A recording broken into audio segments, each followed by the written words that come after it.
椅子高低代表着身后地位，这椅子如此矮小，分明是在给江贵妃下马威。她若是不做，就是不给淑妃面子；她要是做了，岂不是当众对淑妃伏低作响？娘娘，怎么办？没事。贵妃娘娘，还不快坐！啊！这一巴掌打得你不知尊卑，这一巴掌打得你这奴才弄脏了淑妃给本宫准备的椅子。大胆！张元敏，你竟敢打本宫的人！打了又如何？姐姐宫里的嬷嬷不懂得礼义尊卑，本宫只好替姐姐好好的管教。皇上驾到！这是怎么回事？吵吵嚷嚷的。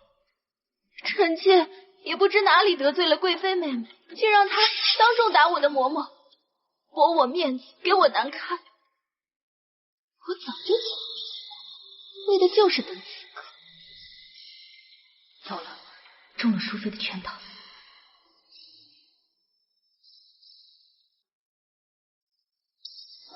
他发烧了，一副半死不活的样子，不会出什么事儿吧？他贱命一条，死不了。娘娘说了，就算真死了，也是他活该。我们走。他已经很久没动了，不会真死了吧？怕什么？死了也是个窝囊鬼。在贵妃娘娘眼里，他连一条狗都不如。别怕。我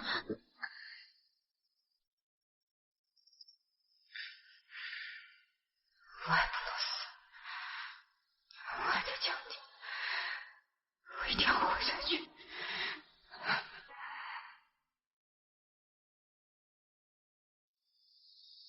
已经昏迷3天了，他会不会没气儿了？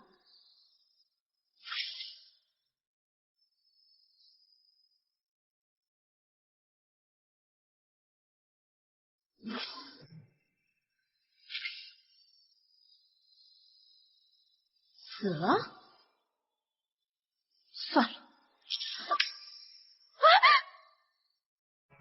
竟然没死！待会去见长姐，我想到让她复宠的办法。复宠的办法？带走。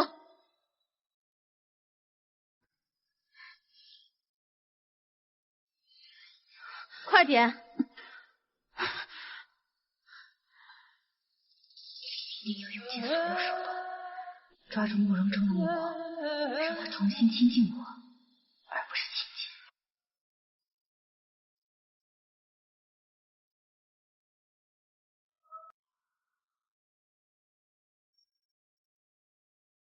贵妃怎么穿成这个样子啊？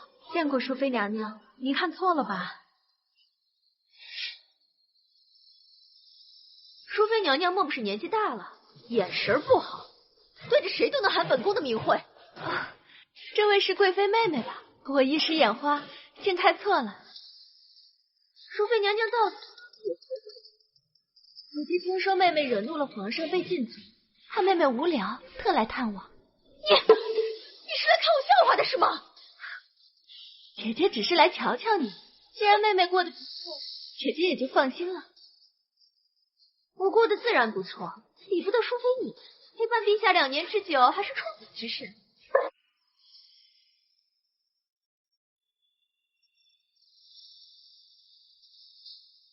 我说的难道有错吗？所以说妹妹幸运呀，毕竟曾经得到过陛下的宠爱。不过妹妹这脸是怎么了？3日前还是好好的，怎么今日就戴上面纱了？还不是你，你就是嫉妒本宫独得陛下恩宠，故意送了。春日宴是江夏河替我去的，那时的脸是好的。送了什么？没什么，本宫记错了。你的脸要气坏，你别太过分了。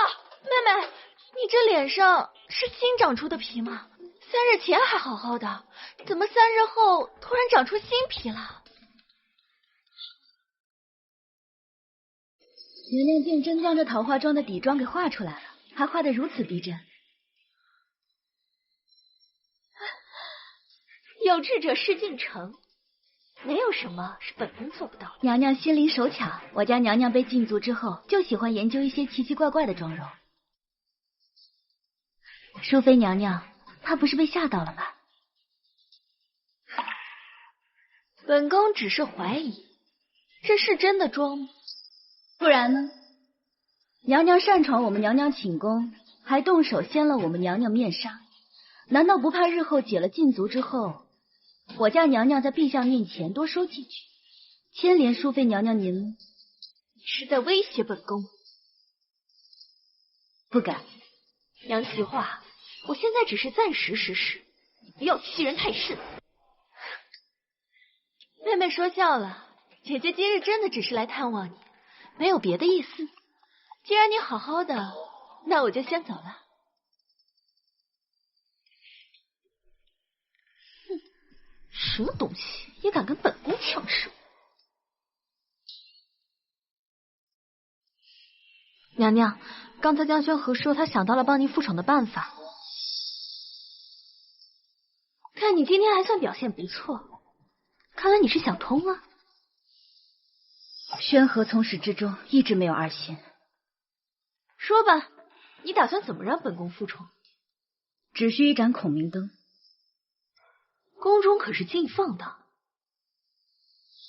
只有奇形险招，才能出其不意，引起皇上的注意。看在你刚才很忠心的份上，本宫就再信你一次，给他弄盏孔明灯来。这小贱人嘴里没几句真话，娘娘万万不能轻信了他。本宫说了，给他准备去。是。哎，另外给本宫也准备一套宫女的衣服，本宫会亲自盯着你放孔明灯，你若敢有任何异样，本宫会亲自在第一时间弄死你。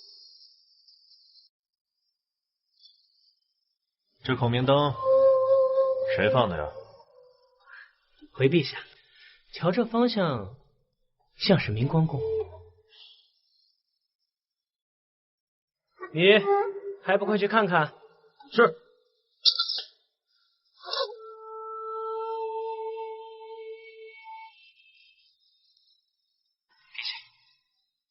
国家安定4二十，有点意思。走，看看去。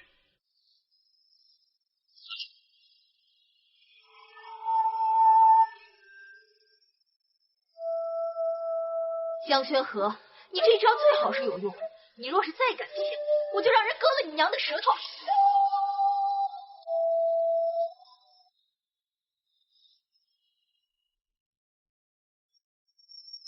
这个死丫头给勾引来了，还好今日戴了面纱，皇上见到了也免也分辨。参见皇上。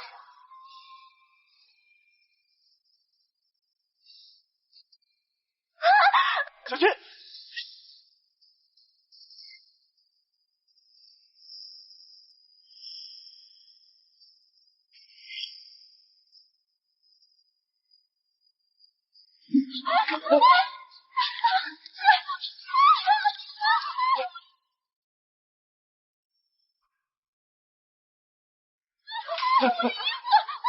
来人呐！我的衣服！谁不喜欢他？你注意把火投他身上，然后又卖力叫救你，是故意想惩陛下，放心，朕只是好奇，哪个宫女值得你用如此心思对付？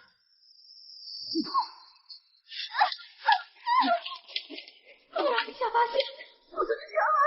远些，快站远些，小心被伤到。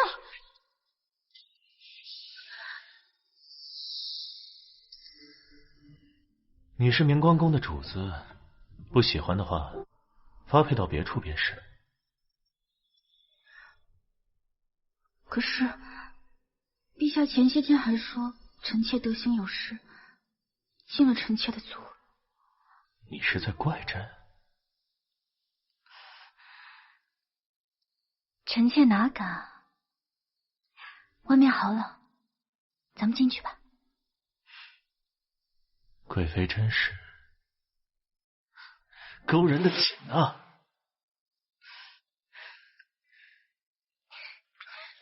该死的小贱人！那边情况怎么样了？娘娘，那边情况挺不错的。什么意思？什么叫挺不错的？陛下对他迎爱不释手的。我这次解除禁足肯定是没什么问题。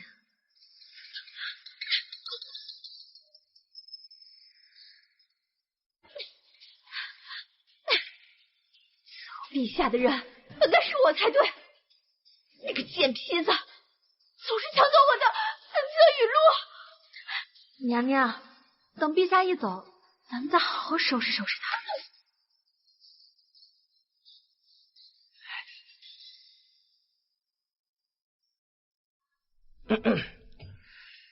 陛下，该上朝了。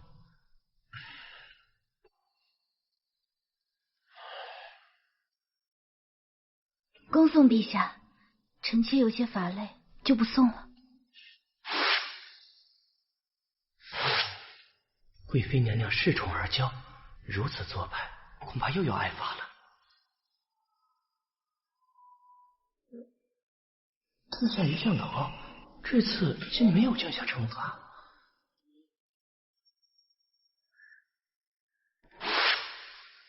要让江家付出代价，压江远米下来，这样的宠爱程度。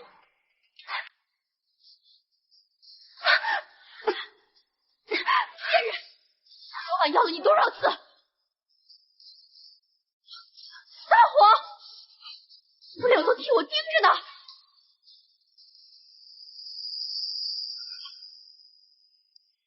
你还不说实话？爹姐，饶了我吧，我也记不清了。说不出来，就画出来。把他拉到小佛堂跪着，画不完别想吃饭。是，还不走？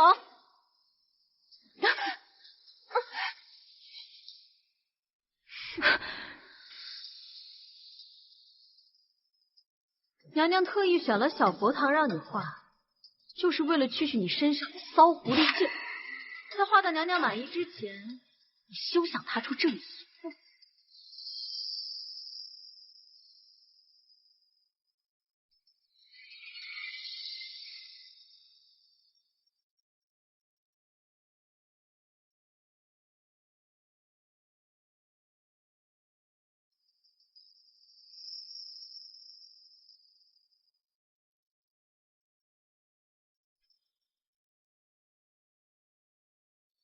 阿弥陀佛，宣和无意冒犯，愿佛祖保佑，人愿重生，大有所成。愿佛祖保佑你平安顺遂。娘娘，娘娘，陛下今晚过来了，真的？你们两个，快去给我梳理打扮。本宫今晚要亲自伺候皇上。娘娘，是，那奴婢就去迎接陛下。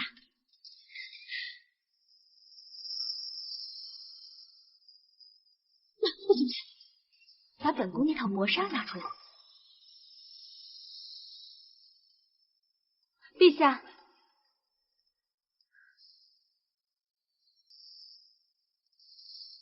那间屋子是什么地方？回陛下，是佛堂。陛下，娘娘还在寝殿等你。陛下。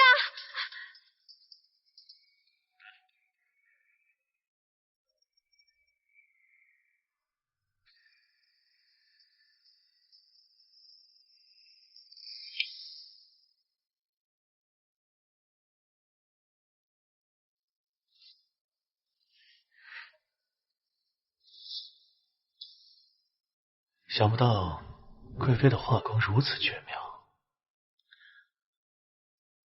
陛下，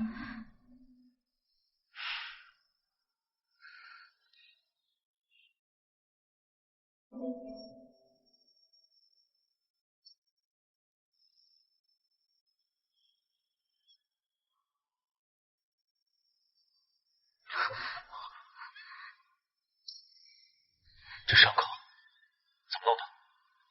陛下，你弄疼臣妾了。这后宫还有人敢伤害贵妃？是昨夜，陛下你弄疼臣妾。哦，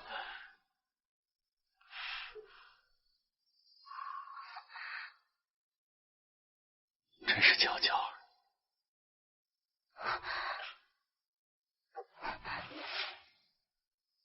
走吧，咱们回寝宫。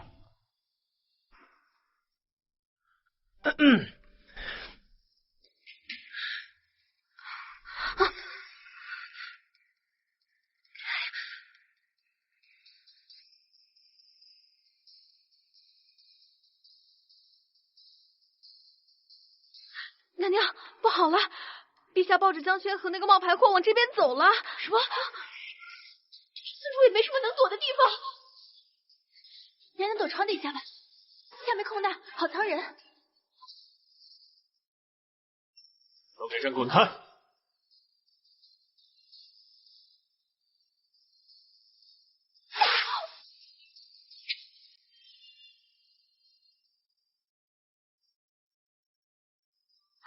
娘娘，你没事吧？快出来吧，娘娘！来，没事吧？先出来。娘娘，你的脸，奴婢给你打盆水洗漱一下。都怪你这个贱人，让本宫备受冷落。你这个狐妹子，你怎么还好意思竟然躺在本宫床上呢？笑什么笑？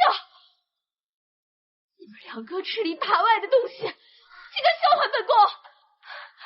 今日本宫就把你们两个都发配去浣衣局。娘娘饶饶命，奴婢再也不敢了。娘娘，不好了，郑公公来了。贵妃娘娘，别进来，别进来，本宫还没穿好衣服呢。娘娘，陛下派奴才送来了赏赐，陛下下午会派人来接娘娘去养心殿侍君。娘娘可自行准备一下，那奴才就先行告退了。娘娘万安。去，快去！郑公公，有劳公公了，我们娘娘一定准时到。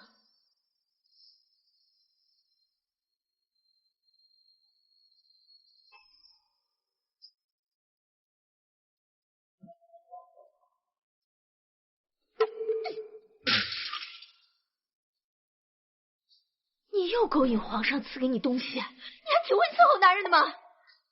长姐若是怀疑我心存二心，不如今天下午自行去侍奉皇上。当然，本宫今日要自己去。拉下去，走。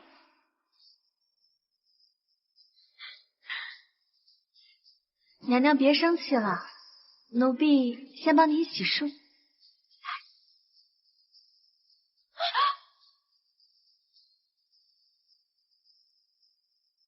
江河，我要杀了你！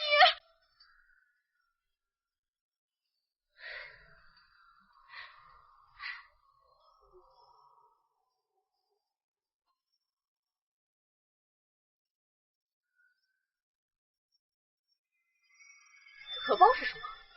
是奴婢悄悄给您做的。你有心了。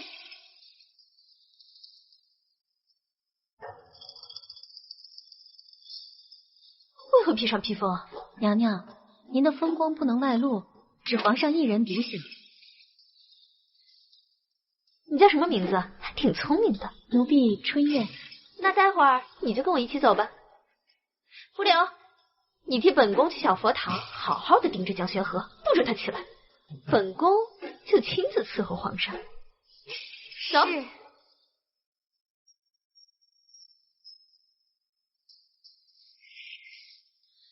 娘娘今日亲自侍奉陛下，让你继续跪在佛堂画画，不许起身，否则后果自负。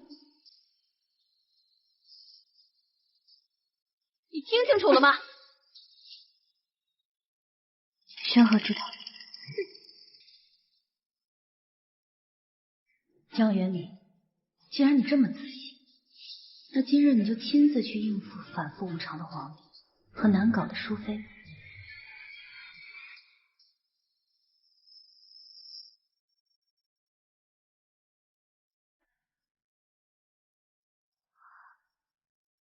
娘娘，四周无人，怎么连郑怀大总管的身影也没见到啊？不怕，应该是陛下在准备惊喜。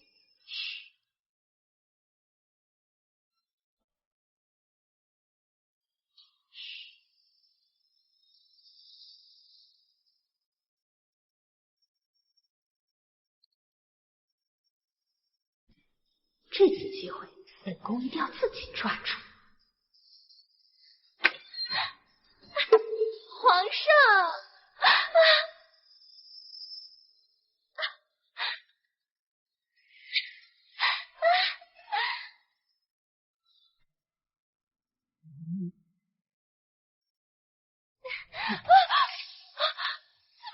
皇上，御书房乃国之重地，怎可让后宫嫔妃随意进出？而且还是如此不雅之词。李俊杰，你虽是御史大夫，但是你不能因为我爹是将相，你与他有过节，就如此羞辱我。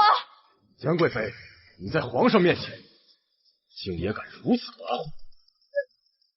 杨将军，你如此针对我，可不是要为了你的妹妹淑妃争宠吧？你够了！江元敏，还不给我滚出去！您还是少说两句，赶紧回宫吧。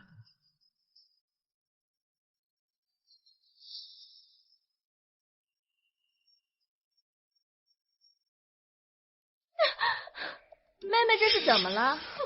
妹妹穿成这个样子，该不会是刚从御书房出来的吧？那又如何？总好过有些人使尽浑身解数也进不了陛下身嘛。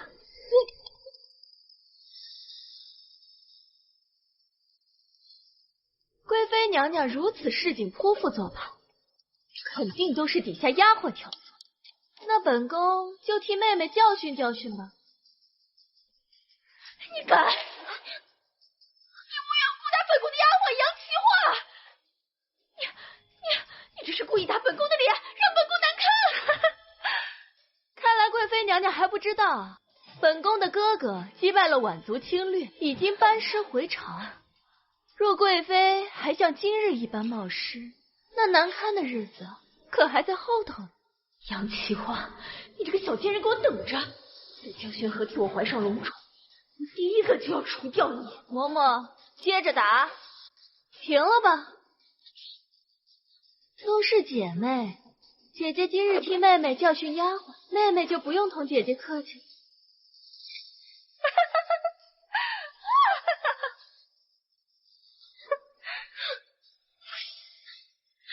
娘娘，那日之后，陛下再没宣召过你，而且杨将军班师回朝，淑妃娘娘深得圣心，连续几日速带淑妃请殿了，这可怎么办呀？该死的淑妃，竟然敢骑我头上，休想！去，把江宣和给我叫过来。是。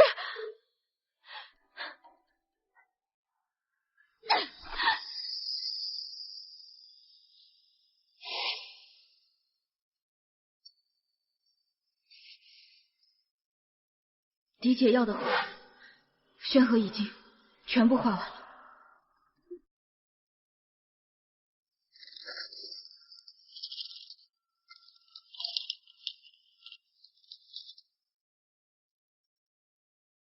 你不是惯会勾引人吗？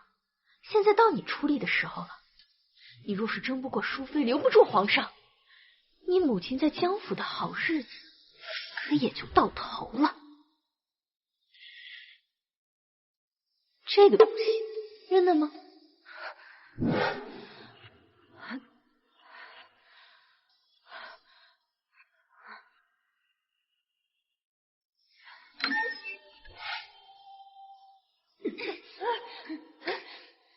姨娘这头上木簪太素净了，给我见点血，点缀点缀吧。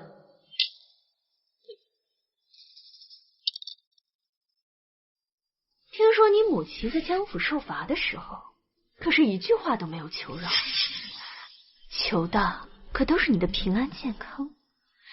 你要不要好好想想，替你的母亲考虑考虑？求的可都是你的平安健康。你要不要好好想想，替你的母亲考虑考虑？别辜负了她的希望。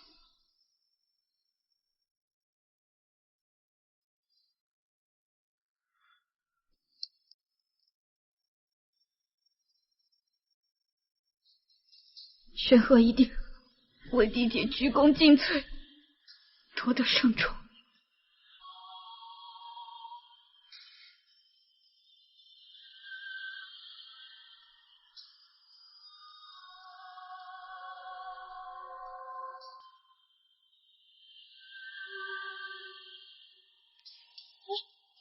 盯着点。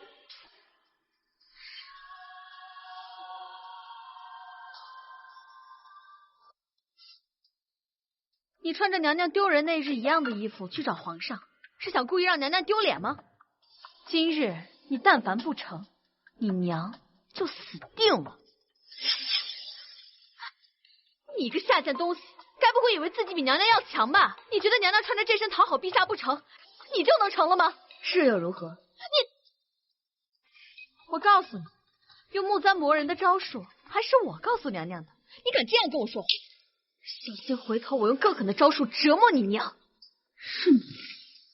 没错，就是我。怕了就给我老实一点。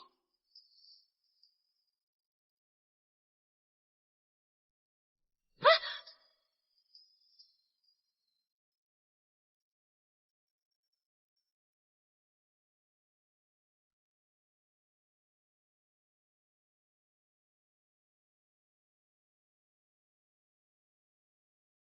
臣妾求见陛下。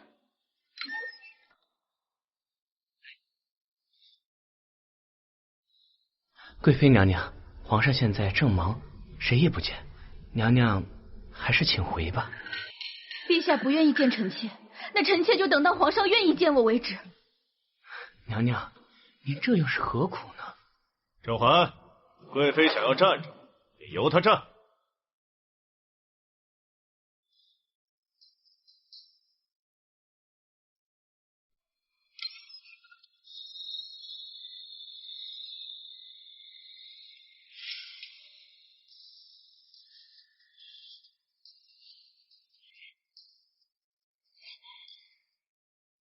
我与娘的性命皆系于皇恩之上，我没有别的筹码，只能赌一把自己在他心中的分量。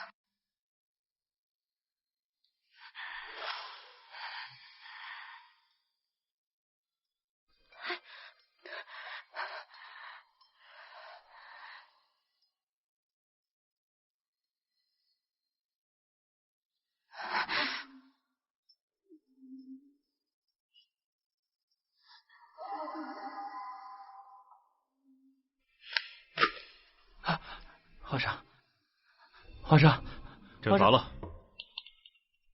平日这个时间，陛下都未曾离开过御书房，看来还是放不下门外的贵妃娘娘呀。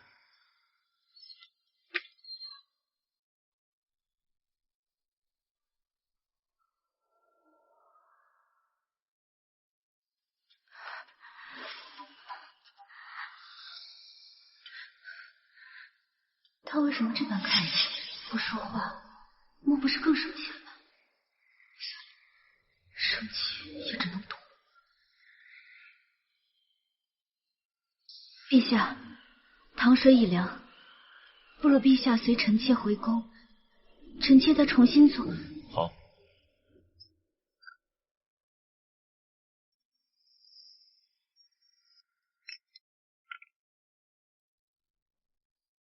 我竟这么容易就让他心软了？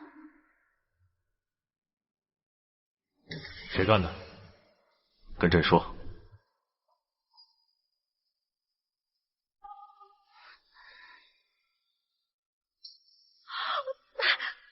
陛下，不是奴婢弄伤的，肯定是贵妃娘娘今日自己不小心抓到了，真的是贵妃自己弄伤的，奴婢绝对不可能伤害贵妃娘娘呀！狗奴才，看来你在明光宫地位不低呀，骑到贵妃头上，伤口分明就是刺伤，看都不看，就说是抓伤。陛下，扶柳虽有不对，但毕竟跟了臣妾有10多年，还望陛下从轻处罚。你胡说什么？我根本没有伤你，你为什么不给我作证？大胆！到底是贵妃伺候你，还是你伺候贵妃啊？你这个奴才，好大的胆子，竟敢当着陛下的面放肆！来人，把这个奴才给我拖出去，赏1丈红！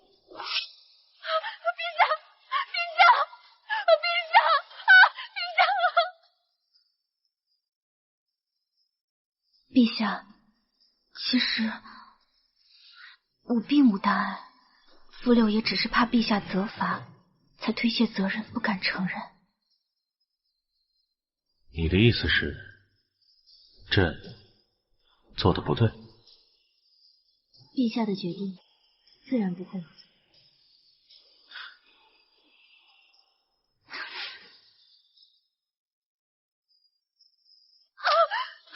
娘娘，快走吧！要是被发现了就完了。娘娘，走吧，走吧，娘娘。我根本就没在他手上留下过伤痕，江小河是故意的，是他故意弄伤自己给陛下看见。真没想到贵妃穿这身衣服竟然如此好看。既然你如此用心讨好朕，那之前的事朕就不再计较了。我什么都没说，他便自己消了怒气。南征，你是不是也察觉到了我与江元敏的不同？皇上，我真的能相信你吗？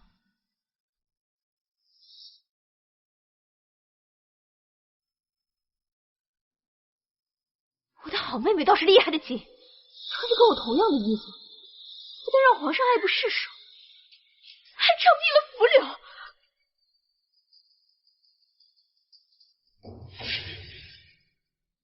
姐姐想要的圣宠，宣和已经替嫡姐争取。至于扶柳，实在难以两全，还望嫡姐恕罪。你居然敢这么跟我说话！娘娘，前几日淑妃娘娘得了圣宠，您要各宫小主一句，小姐的脸上可不能有伤。还是你聪明。早上你刚走，淑妃娘娘就立马把请柬给我送来，邀请我去她宫中一叙。既然妹妹那么厉害，那淑妃这个灾星就由你替我挡。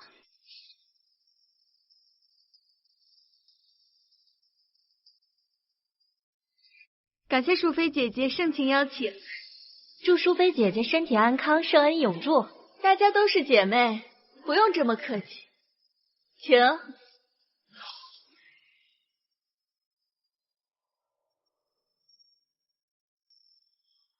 娘娘，这席位已经坐满了，淑妃娘娘根本没有给你留位置，还邀请您晚一炷香的时间过来，分明是故意刁难。哇，贵妃姐姐来了，嬷嬷为何不给贵妃赐座？贵妃来的晚了，便撤了位子。自作主张，还不赶紧搬个椅子过来？这个椅子，妹妹可还满意？椅子高低代表着身后地位，这椅子如此矮小，分明是在给江贵妃下马威。她若是不坐，就是不给淑妃面子；她要是坐了，岂不是当众对淑妃伏低作响？江贵妃跋扈许久，早就跟淑妃结了仇，如今失了宠，今非昔比。而淑妃哥哥大胜宛族，得胜回朝，如今正是地位非凡的时候，这椅子江贵妃不忍也得忍了。贵妃娘娘，请吧。娘娘，怎么办？没事。贵妃娘娘，还不快坐！这一巴掌打得你不知尊卑，这一巴掌打得你这奴才弄脏了淑妃给本宫准备的椅子。大胆！江元敏，你竟敢打本宫的人！打了又如何？姐姐宫里的嬷嬷不懂得礼仪尊卑，本宫只好替姐姐好好的管教。皇上驾到！这是怎么回事？吵吵嚷嚷的。臣妾也不知哪里得罪了贵妃妹妹，竟让她当众打我的嬷嬷，驳我面子，给我难堪。我早就想，为的就是等此刻。糟了，中了淑妃的圈套。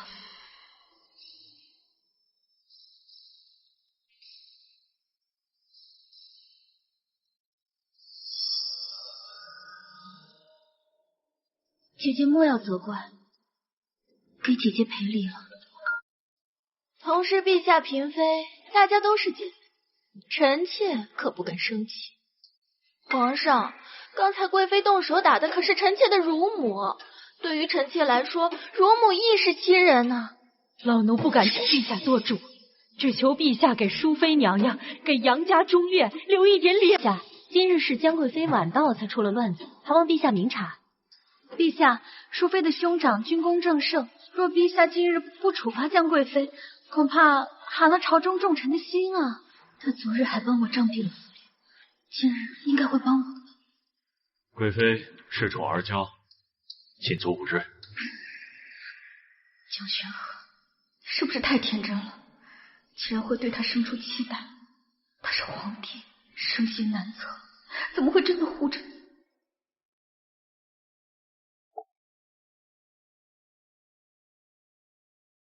多谢皇上，臣妾认罚，先告退了。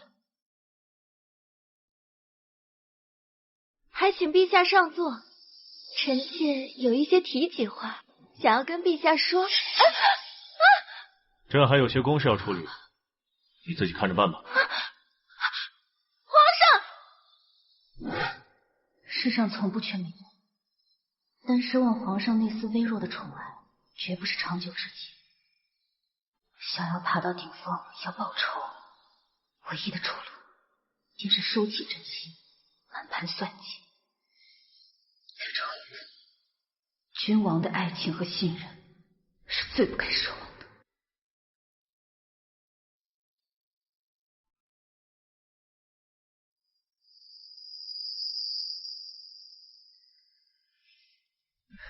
皇上，贵妃娘娘已经走远了。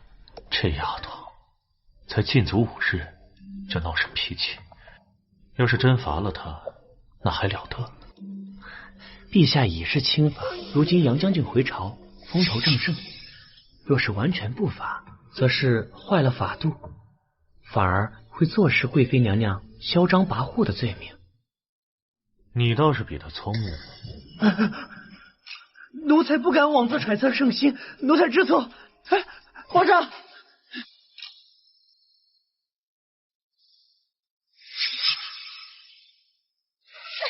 我还以为你多有能耐，借本宫的身份耀武扬威，皇上不还是放了淑妃吗？说话呀，说话呀，哑巴了！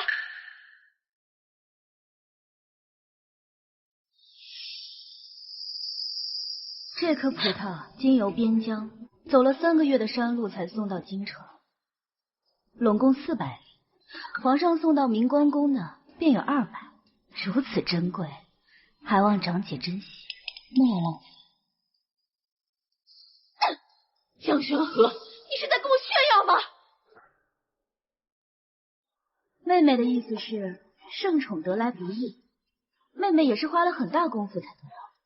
江玄河，你在跟我显摆什么？别忘了，你明进宫，被皇上睡得起，都是我的恩赐。长姐既与妹妹同甘，自然也要与妹妹同苦，否则你我鹬蚌相争，得利的只有淑妃。还望长姐想清楚。你敢威胁我？你真以为自己得宠了？可别忘了，皇上不还是为了淑妃进了你的族？贵妃娘娘，奴才奉陛下旨意，接娘娘去养心殿。贵妃娘娘，陛下有话想亲自和娘娘说。还望娘娘想想陛下的苦心，莫要再闹脾气。你，长姐，我要去见殿下了。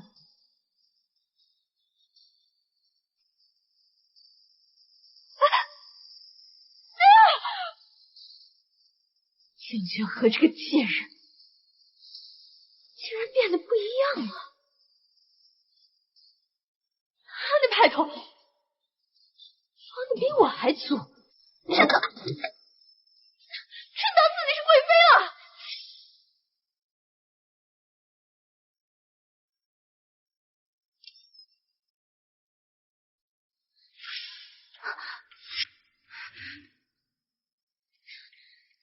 陛下，这里是养心殿，不要这样。你可是在怪朕偏心淑妃？刚罚了我，怎么这会儿又软了脾气？他这是在打什么算盘？果真伴君如伴虎。你贵妃的位置是朕亲自抬起来的，任性一些也是朕允许的。这宫里你谁都可以惹，唯独淑妃不行。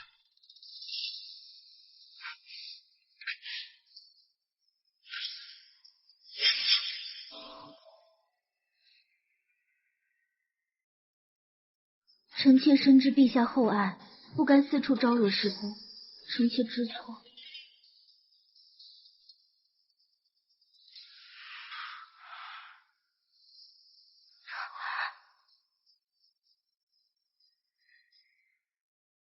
这般怕朕做什么？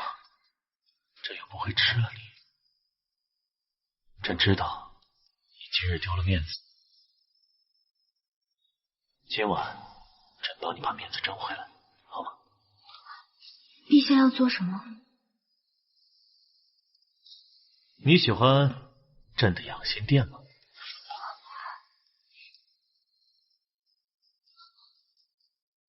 今夜贵妃娘娘留宿养心殿。养心殿是陛下寝殿，从未有女人留宿过，连已故的先皇后都没住过。这陛下对江贵妃的罚是真罚，可宠却是更宠啊！是啊，陛下竟然让江贵妃留宿养心殿，我看这后宫啊，马上就快有新的女主人了。可恶，可恶！皇上向来清冷自持，怎么会被江元敏那种货色给迷上？本宫文武双全，到底哪里不如他？哼！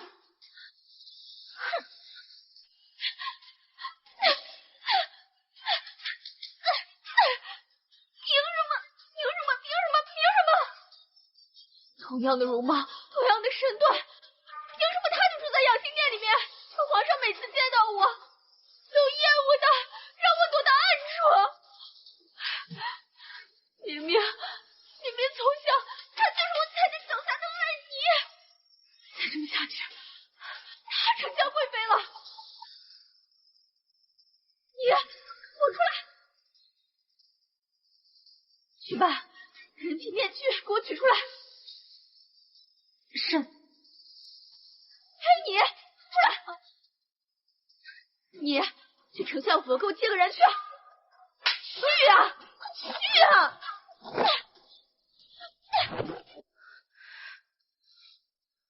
伴君如伴虎，慕容征真是让人看不透。明明刚罚了禁足，就故意在养心殿留一夜，他到底想干什么？怎么会真的只是在哄我开心吗？江宣和，所以你做的不错，这是本宫赏你的，带上。昨夜你留宿养心殿的事情，整个皇城都传遍了。你这个替代品，以后就戴上面具，没有本宫的命令，你不准摘下。这张丑面具真是，不如乖乖在我府中做一个下等丫鬟，这样你娘在相府才能享福。宣和自然会好好的侍奉弟弟。啊，对了，你等会儿带上他去换衣房，给我取几件衣服。哼！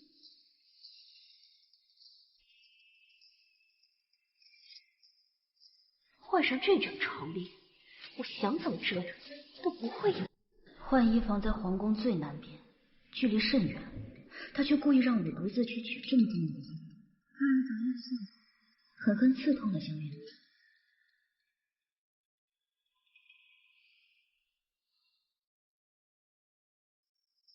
不长眼的奴才，竟敢冲撞淑妃娘娘！你是哪个宫的人？本宫怎的死？回娘娘的话，奴婢乃是明光宫的宫女。你竟然是那个狐狸精身边的人！娘娘，奴婢还有事要回去禀报，就先行告退了。你不用回去了，永宁宫正好还缺个宫女，从今天开始你就跟着本宫吧。糟了，不能跟淑妃走，我必须尽快脱身。你一个下等宫女，难道还瞧不上淑妃娘娘？娘娘误会了，奴婢是觉得自身卑贱，不配跟着淑妃娘娘伺候。你不给本宫面子，还是说你们明光宫个个都嚣张的很？除了主，就连你一个奴才也敢不听本宫的？奴婢不敢。万一让淑妃发现端倪，我会比江元敏先遭殃，母亲也会因此失去幸福。在这个皇宫里，除了陛下，还没有任何人可以不听本宫的。皇上日理万机，绝对不会帮你一个小宫女。你最好听话一点，否则淑妃娘娘捏死你，没人知道。带走。淑妃娘娘，淑妃娘娘，皇上到，参见陛下。淑妃，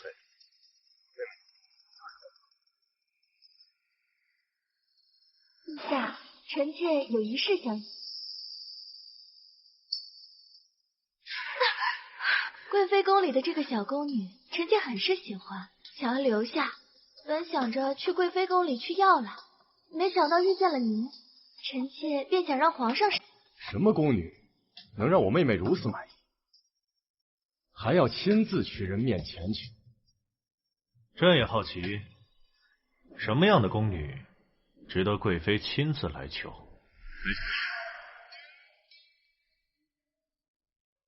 明明长着两张完全不同的脸，为何朕会觉得她熟悉？特别是这双眼睛。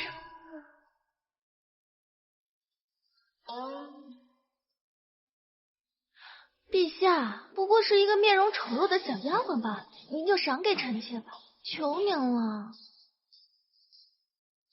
陛下，我杨家大圣晚年，别的赏赐也不想要，陛下就将这宫女赏给我妹妹。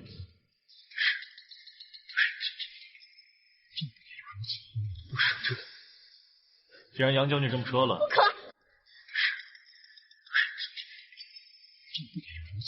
不赏这个。既然杨将军这么说了，不可。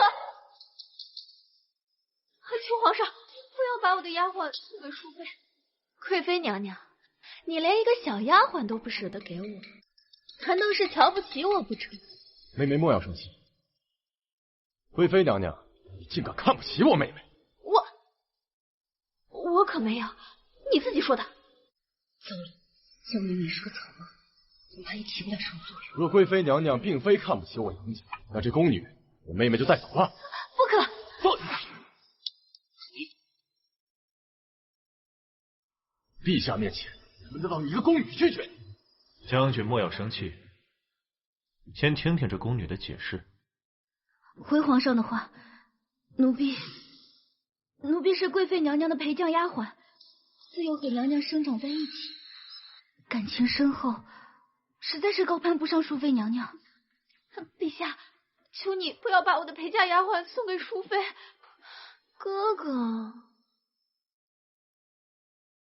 陛下，陪嫁丫鬟也是下人，再怎么样面子也大不到我杨家为国奋战的面子上去。还请陛下容许臣妹将这丫鬟带走。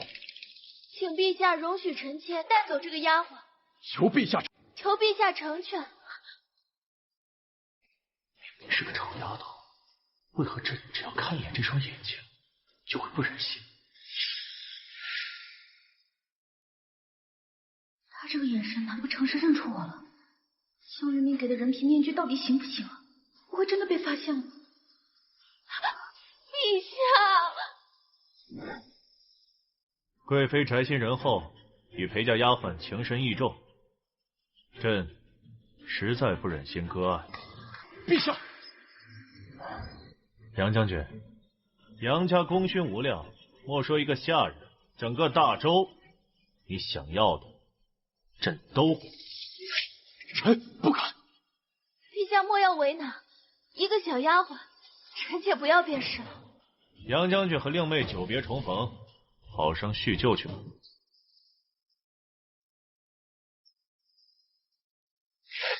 还不快跟我回去！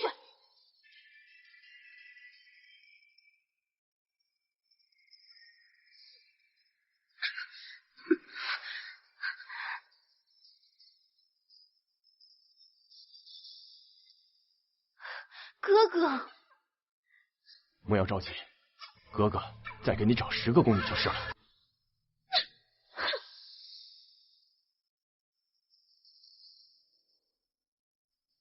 你果然是存了同本宫争宠的心，难怪就算换了政令，也要让皇上频频看你。你真以为自己能代替得了本宫？也不看看自己是什么身份，靠卖弄身子勾引男人的下贱胚子。你以为陛下知道真相之后，真能看得上你？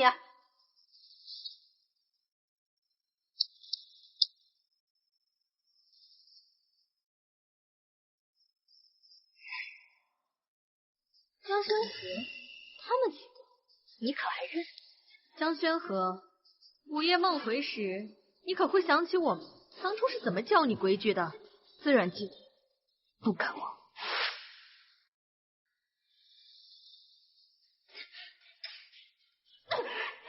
小姐，这贱坯子竟然敢偷听您读书，打，狠狠的打！不可！有何不可？所谓圣贤，不就是教人规矩吗？给我打他，狠狠的打他！大小姐放心，我们会好好教这个小贱人规矩，非得打得他几日下不来床不可。你算什么东西，也配偷听小姐念书识字？姐姐，求你，姐姐，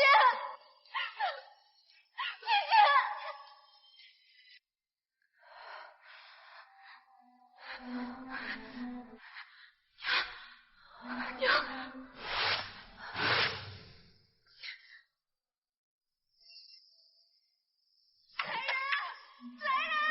求你们开门！喊什么喊？来，吃饭。想吃饭是吧？来，吃。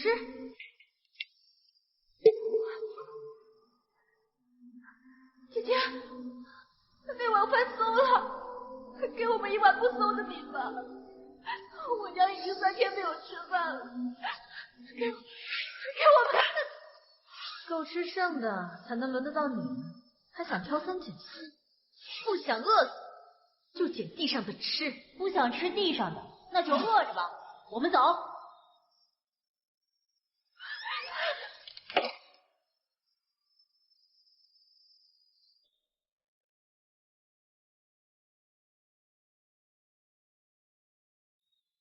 娘，宣和，不吃，就算是饿死，也不再吃你娘家的一口饭。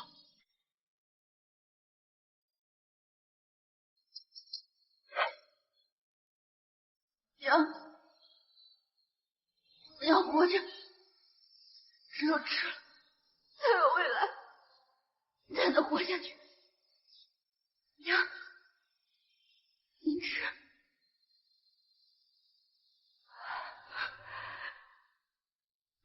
陛下因为你的事杖毙了伏柳，今日就由他们好好的教教你。认出来这是谁的血了吗？你把我娘怎么了？没错，都说母子连心。昨夜你娘受鞭罚的时候，你在龙床上可有听见她的惨叫声？你们把我娘怎么了？今日啊，只是小小的惩戒了他。可你若不听话，以后保不准喽。听说这是你小的时候你娘为你做的，自从你入宫之后，你娘每天都抱着这布娃娃等你回去。可要乖了点，否则你和你娘就团聚不了喽。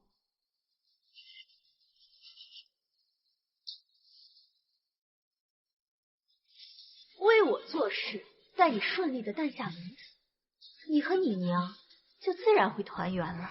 爹爹放心，我母亲的命还在父亲的手里，我不会，也不敢有野心。懂事就好，下去吧，把衣服换。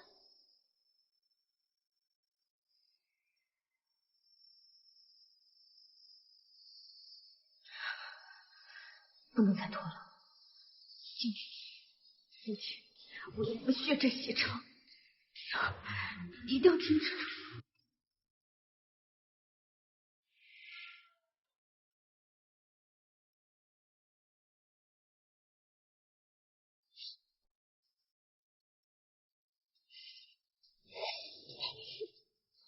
你在宫里这段时日的所作所为，我们都知道。娘娘将我和雪梅、秋月调进宫里，就是为了好好看管你。放手！你敢命令我了？再跟你说一遍，放手！我要是不放呢？你敢打我？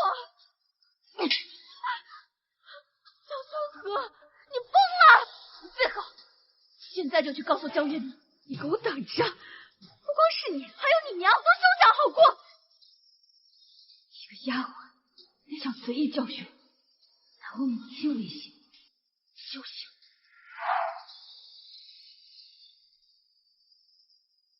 一个也不想忍，所有伤害我娘的人都要付出代价。下周就从你。娘娘，你是不知道，那贱人从一进门就把面具摘了，他还说面具丑了，挡住了他天生的好容貌，他还说你妒忌他得宠，你却进不了皇上的善。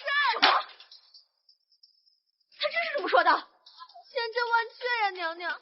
你看奴婢的脸都是被他打的，还有肚子也被他踹了一脚，他从前哪敢这般放肆呀？完了他了！你们几个，跟我走！蒋宣和，你是吃了熊心豹子胆了吧？敢说我，你还敢动手打我的丫鬟？本宫今天非杀了你不可！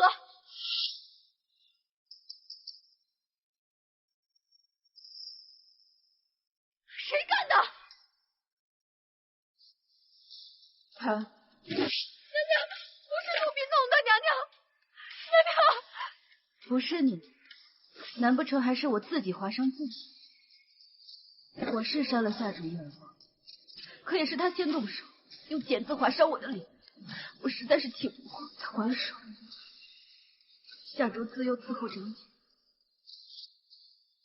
必然是瞧不惯我现在整日为长姐做事，想将我从长姐身边赶走。我不怪他，这是我的脸。娘娘，你千万别信了他的鬼！娘娘，你千万别信了他的鬼话！娘娘，你是说我是为了报复你，才无视我和我娘的性命，拿剪刀划伤脸吗？娘娘，他是胡说的！娘娘，奴婢真没有！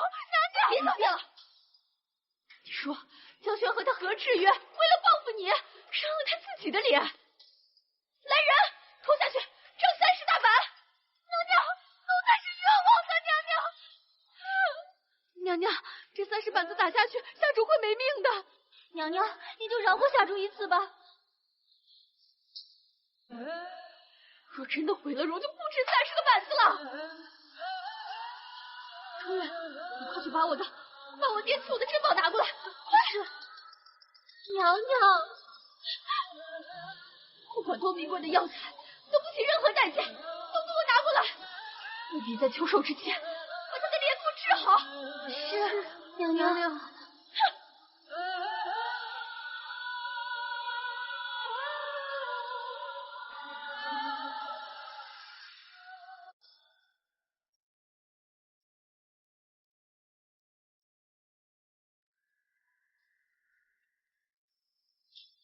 姑娘，你怎么还没给自己的脸上药啊？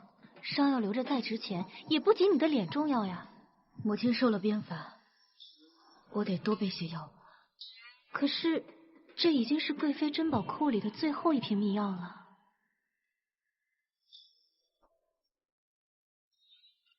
我等的就是这一瓶。此药是6年前吐蕃进贡，江相当时立了大功，才被赏赐一瓶。对于治疗愈合有奇效。我正是知道他在江元明手里，才敢划伤自己的脸。姑娘告诉我这些，就不怕我告诉贵妃？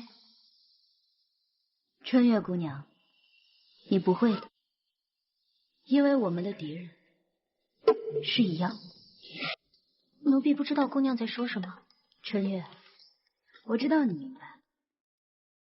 当日江元敏在御书房，在朝中大臣面前当众出丑，以及后面淑妃的嘲弄，你都处理了吧？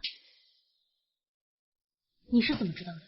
你和寻常的宫女实在不太相像。我一直盯着江元敏，自然会注意到这些。况且吴大人宅心仁厚，为官清廉，我早有耳闻。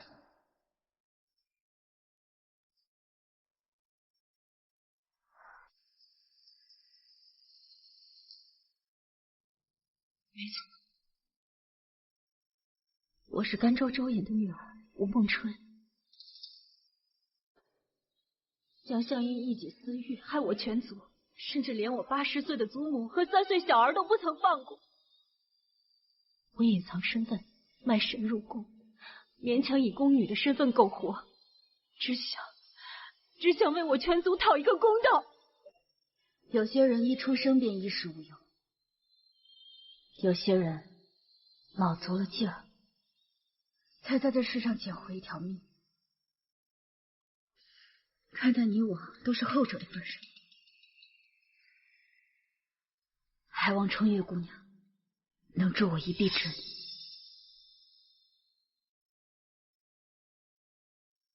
我答应你。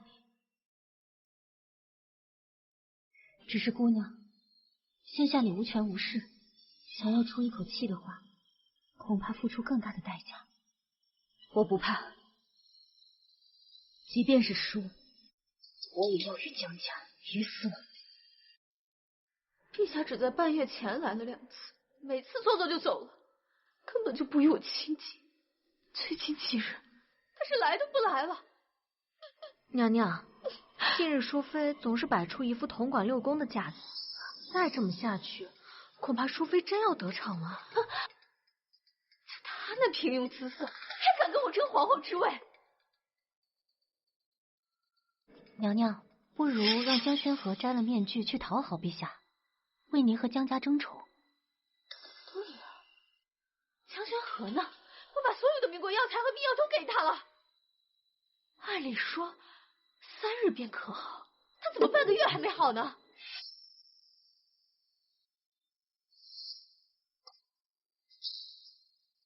我的脸已经好了，愿为嫡姐分忧。真的，绝无虚言。嫡姐宠冠6宫，我母女才可平安顺遂。我怎能不帮嫡姐？好，春月啊，和他一路去，好好的盯着他。是，去吧。今日陛下在御书房会见外国使臣，任何人不得进入，想争宠也不是今日啊。姑娘，你到底想做什么？以身为饵，方能钓到大鱼。可今日情况不同，未经通报擅自进入的话，可是要出大事的。春月，我只有这么一条路，我没有别的选择。哪怕前面是刀，我也要以自身的血肉之躯撞上去。你就在此地，不必再靠近。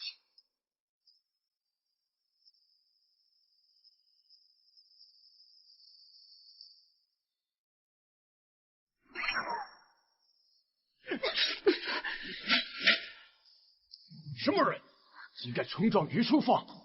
难道是想窃听机密吗？拿下他！杀了吧！陛下，是贵妃娘娘。住手！都退下。是。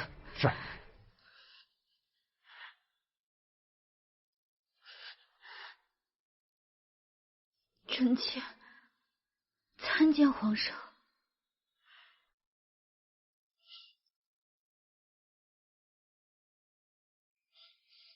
你来御书房干什么？臣妾想您，但又担心您不愿意见臣妾。陛下，您不会怪我吧？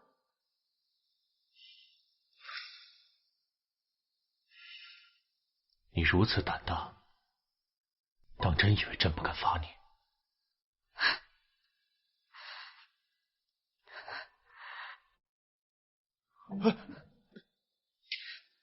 快叫太医！太医院全部叫来，你绝不允许江贵妃有事。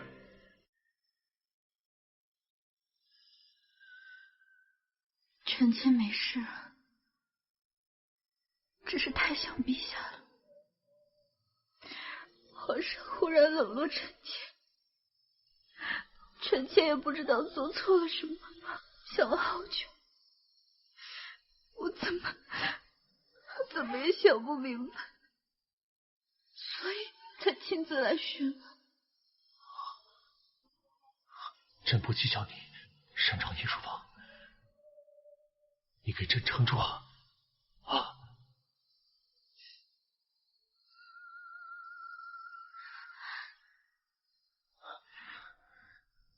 出了今夜的意外，陛下竟是担忧而没有生气。看来这位江贵妃在陛下心里的分量，远比陛下以为的。这江宣和呀，每次都能勾住陛下，这次应该也能为我顾住。依照着皇上对您的宠爱呀，估摸着江宣和过不了多久就能为您诞下龙嗣。娘娘，您的好日子还在后头呢。没错，到时候啊，您又有皇子，又得圣宠，区区一个江宣和，要杀要剐，不是任由您处置。不好了，娘娘，您快藏起来吧！江宣和在御书房受了重伤，陛下正带着太医们送他回明光宫救治呢。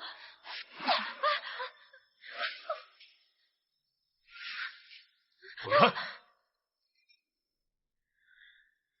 小贱人，伤这么重也不忘勾引男人。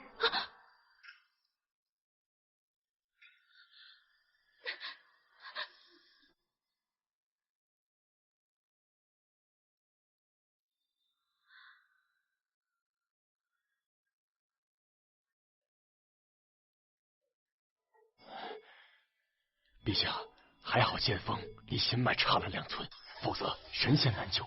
伤口已经包扎好了，只是贵妃娘娘近2个月需要卧床静养。下去吧。是。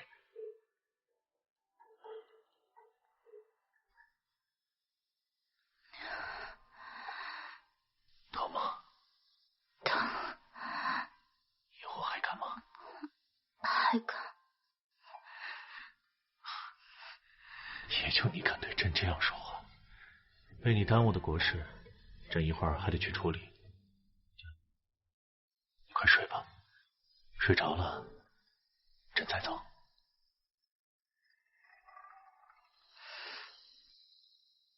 疼，睡不着。娇气。来。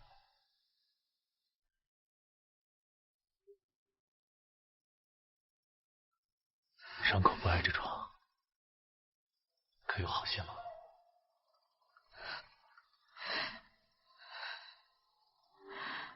可是皇上，我已经没有退路了，我只能相信我自己。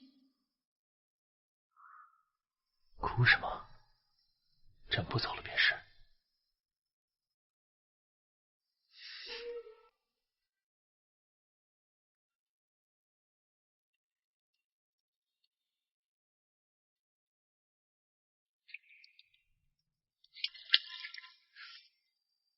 宣和，妃了。太医和陛下亲兵包围了明光宫，搞得我走出明光宫的困难，还得假扮宫女回我自己的寝宫。你还不快把人给撤掉？可是陛下的亲兵和太医，岂是我能调遣的？那你说该怎么办啊？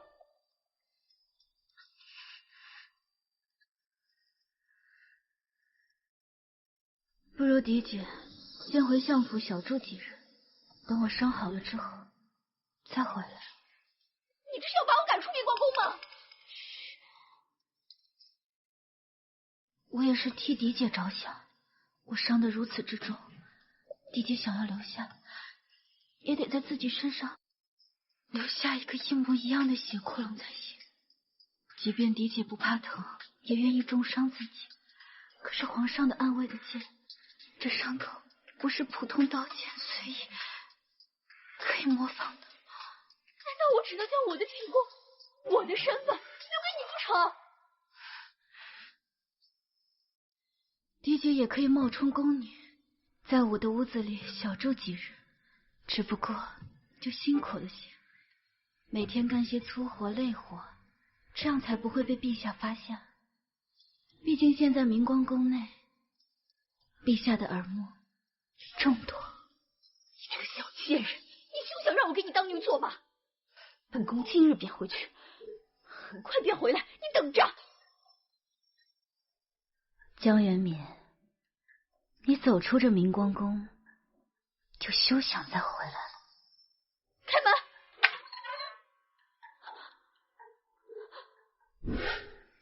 按照上辈子的时间来算，娘的日子已经不多了，我要尽快将她救出江府。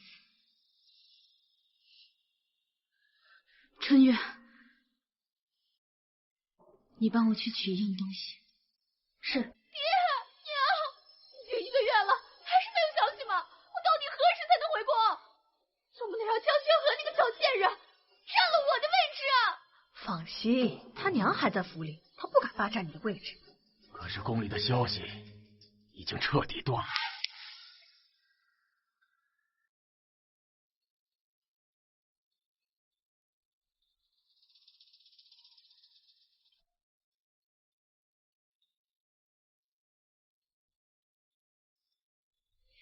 陛下说娘娘身子虽未全好，但秋寿的衣裳啊，先给您备上了。另外啊，早先为您准备的衣裳已送到了。春月，准备些银子送送嬷嬷。多谢娘娘。嬷嬷，娘娘的脚有些奇怪，怎的比月牙还长2寸？兴许是前阵子弄错了吧，2寸而已，不碍事的。嬷嬷，有劳了。哎，我送你。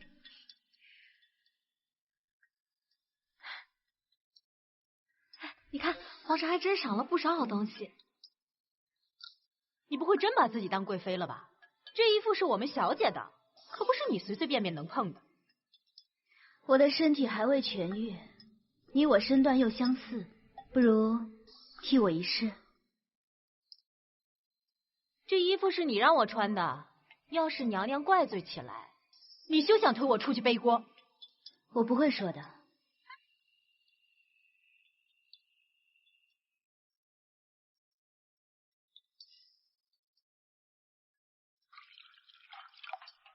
因为你等不到江元敏回来的那天了。送完了，送走了。怎么样？这身衣服太适合你了。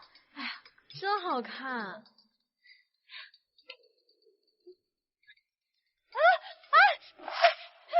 这衣服让人动了手脚！救命啊！快来人呐！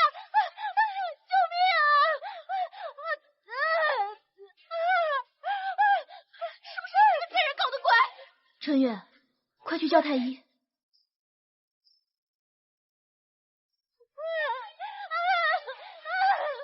快来人呐！有人要害娘娘！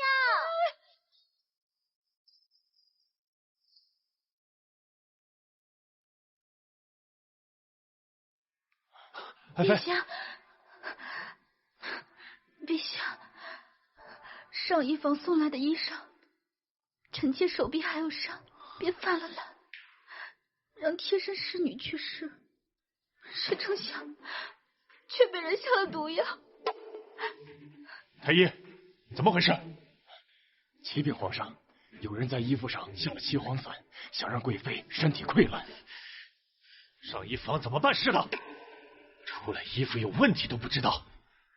今日得亏是贵妃没出事，她要是出了事，你们有几个脑袋够砍的？陛下，衣服都是我们亲自碰过的，没有问题呀。这毒出自明光宫。贵妃的衣服是谁负责的？陛下，是奴婢。秋叶，你为何要害我？秋叶，你为何要害我？我没有。闭嘴！混下去，给我好好审。不是我，不是我。都还看什么呢？赶紧散了吧。爱妃，爱妃。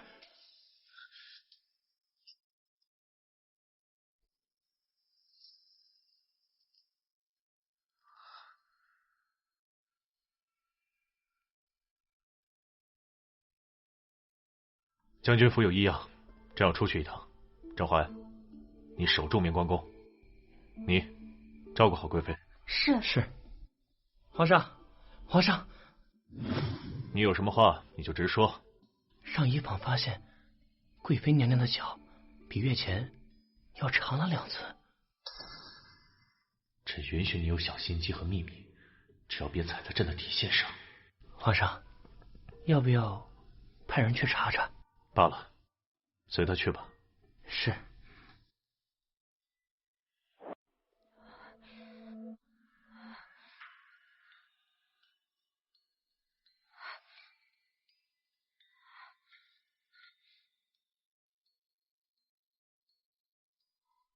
你是装的，江宣和，你是故意冤枉害秋叶的。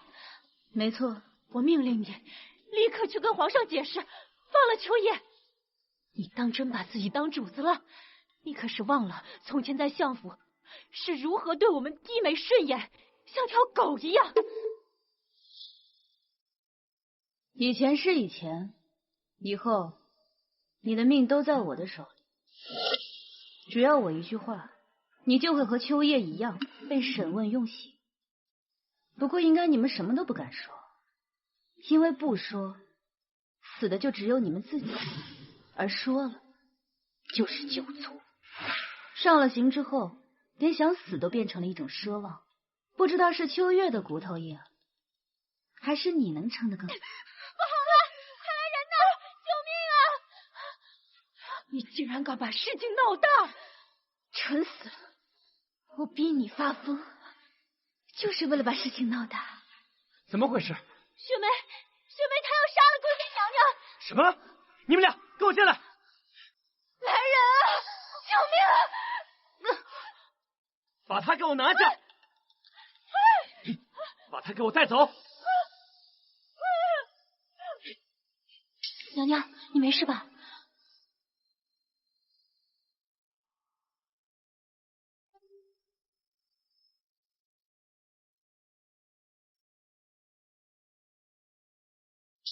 夫人，不好了！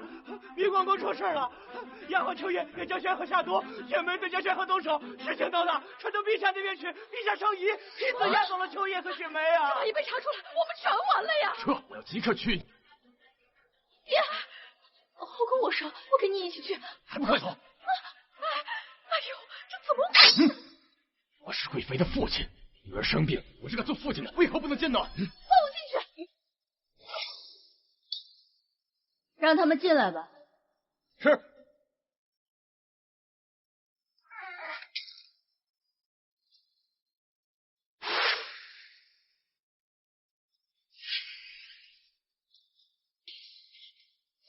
你这个小贱人，敢打我！有何不敢？现在我才是江贵妃。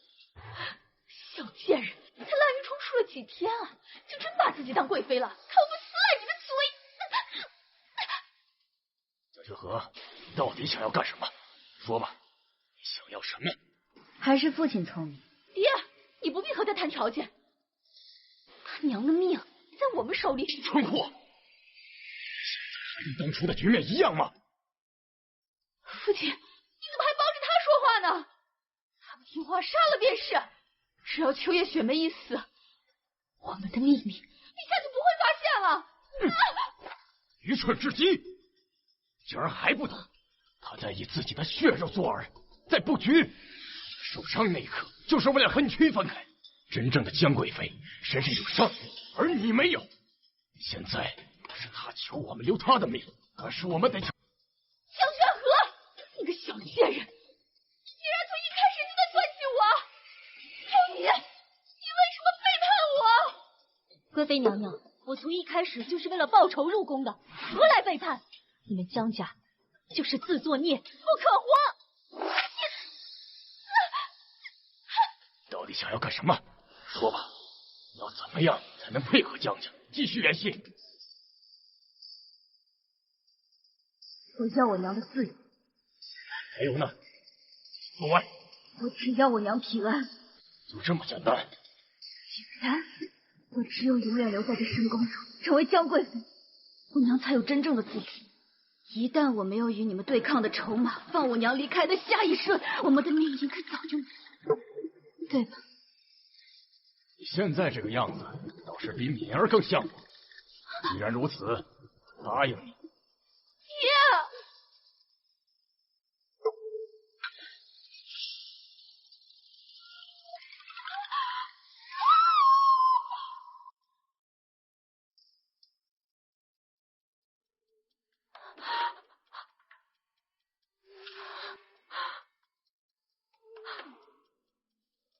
爹，你为什么要这样？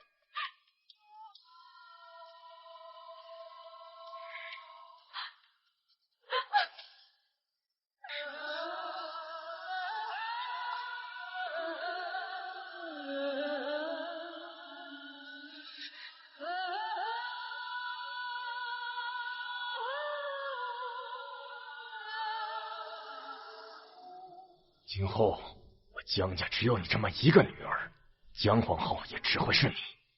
你看这个诚意够吗？